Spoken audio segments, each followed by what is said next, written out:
Oggi è domenica 19 gennaio 2020. Nessun giorno è un giorno qualunque, ciascun giorno rappresenta qualcosa di speciale per qualcuno. La storia ci insegna che ogni giorno può avere un motivo per essere ricordato. 19 gennaio 1915.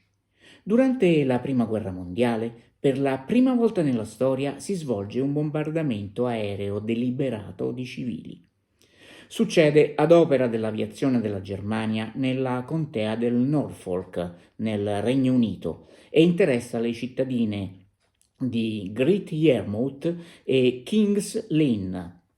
A meno di 10 chilometri a nord-est di quest'ultima si trova Sandringham House, residenza della famiglia reale. Il bombardamento determina la morte di una ventina di persone. A compierlo sono gli Zeppelin tedeschi. Lo Zeppelin è un tipo di dirigibile rigido sviluppato in Germania ai primi del Novecento. Prende il nome dal suo ideatore, il conte Ferdinand von Zeppelin, e dalla ditta costruttrice, fondata nel 1908, che realizza 119 dirigibili fino al 1938. Il successo di queste aeronavi fa sì che il termine Zeppelin identifichi il dirigibile rigido e lo distingua da quelli semirigido o floscio. All'interno dell'involucro vi sono delle celle per l'idrogeno, mentre all'esterno vi è la gondola di comando e sono installate le gondole motore, con le eliche azionate da motori a scoppio.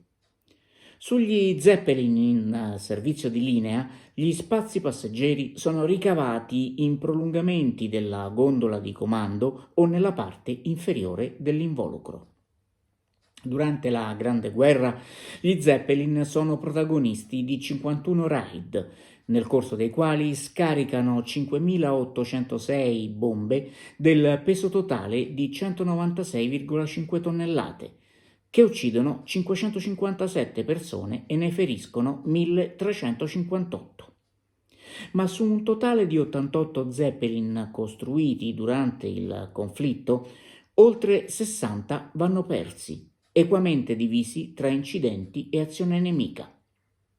Dopo la fine della guerra, gli Zeppelin vengono abbandonati in seguito alle sconfitte subite dalla Germania e riciclati per altri scopi. Negli anni successivi vengono introdotti dei modelli turistici, ma si rivelano avere meno successo delle mongolfiere. Ogni giorno può lasciare un segno indelebile. Viverlo con lo spirito giusto può renderlo tale. Secondo uno studio dell'Iowa State University, 12 minuti al giorno per esprimere gentilezza verso gli altri e insegnare buoni gesti e belle regole ai bambini sollevano il morale e rendono più felici.